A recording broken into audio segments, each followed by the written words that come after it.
It's an observation I made, and it's been brought to my attention, and so I just thought I'd ask you what your opinion was. Unless it's a problem, I don't have an opinion. Someone's a brahmachari and he wants to get married, and some time passes and then he gets married. Is there? I don't see a. Well, if you go a bit further, there are some opinions that think there should be an in-between ashram for bachelors, where, you know, if they're not suitable for the ashram because they may be actually brahmachari. Well, that sometimes happens. I've seen that, you know, there are young men who are not married, but who want to get married, and then they stay together and they work together, and they're, you know, they know where they're going. They're young, they're getting, you know, they're getting jobs and doing some work, or maybe they're starting a business or something. And so rather than each of them, rather than stay at home with their mothers, or rather than each of them buy an apartment, so they stay together, four men, 5 men, rent an apartment, save money, have some association. It's good. And if they develop the renunciation at some point they don't want to get married, or, you know, they've always not wanted to get married, is that okay? So you sign the paper, you're always free to turn back.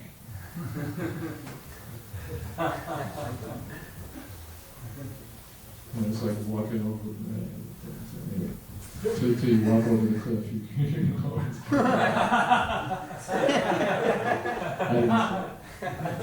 know, you're free. If you know, sometimes people, you know, they tiptoe up to the grahastha ashram, and then when they get up close, they say, you know, something kicks in.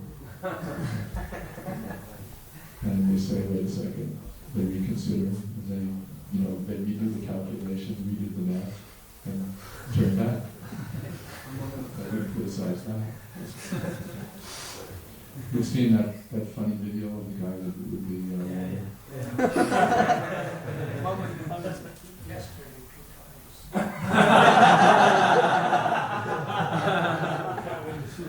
yeah. I'm sure there are people working in advertising agencies who have background in this kind of. Yes. Where?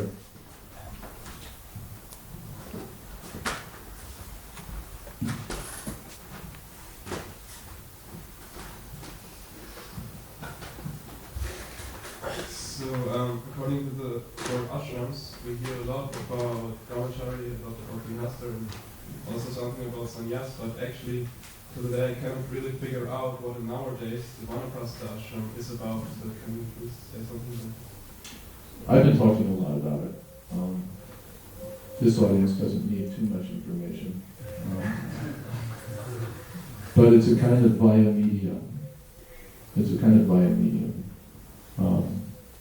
Midway between grahastha life and sannyas. The main thing, externally, the main thing about vanaprastha ashram is there's no sex. Husband and wife may stay together, but there's no sex. That's main external feature. But internally, what it is, in the beginning of household life, you're building up. You're building up your career, you're building up your bank balance, you're getting married, you're getting a house, you're growing a family, you're doing all of those things, you're sort of expanding. And you're building up. Now, vanaprastha means you come to the other side of the curve. You're not even physically getting stronger and stronger by the day.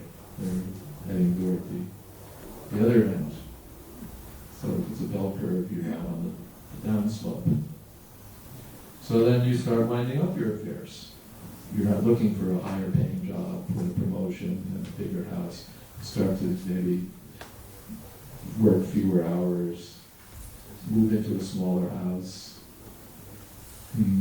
maybe decide that you don't really need to work at all anymore, that you could go on pilgrimage.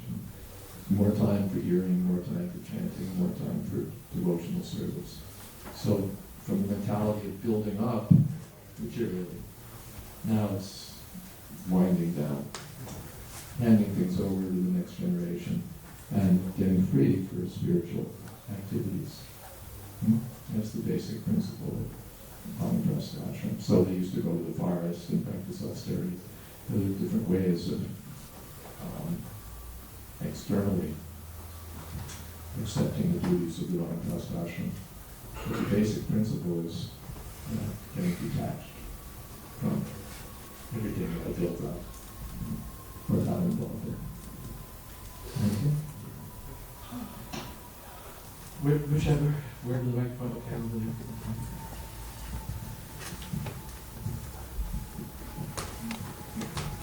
We have some of my brothers who are officially Vanaprasthas.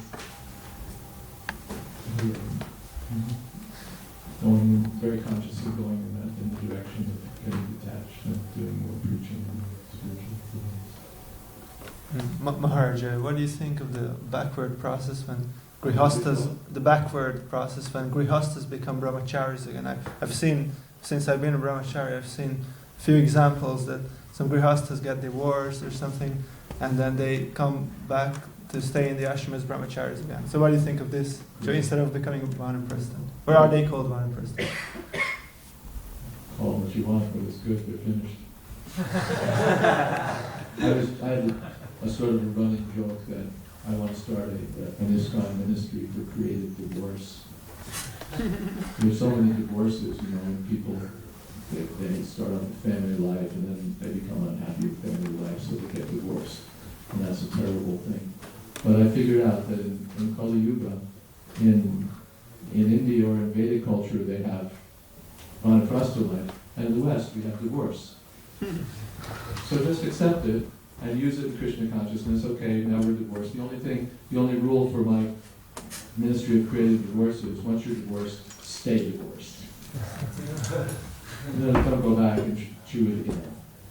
If your family life didn't work out, which half the time it doesn't, okay, give up, count it as a loss, make it a learning experience, and go back to brahmachari life, or you can call it Vanaprastha life, detached life without sex, and be happy. So no harm, we welcome back all the gurus and wounded grihastas. Want to take shelter with the brahmachari ashram again. No problem. Just not irresponsibly, not that you get married on Tuesday and then Friday you decide that you were really happier as a brahmachari. That's irresponsible. If you're doing it, then do it. But somehow or other his wife left him, or whatever. If you want to go back to being brahmachari, you've had it with that experiment. Good. Project failed, you go back to safe territory. Is that okay? Yeah, so it's a viable option for people who experiment in the super viable. Thank you. Yeah.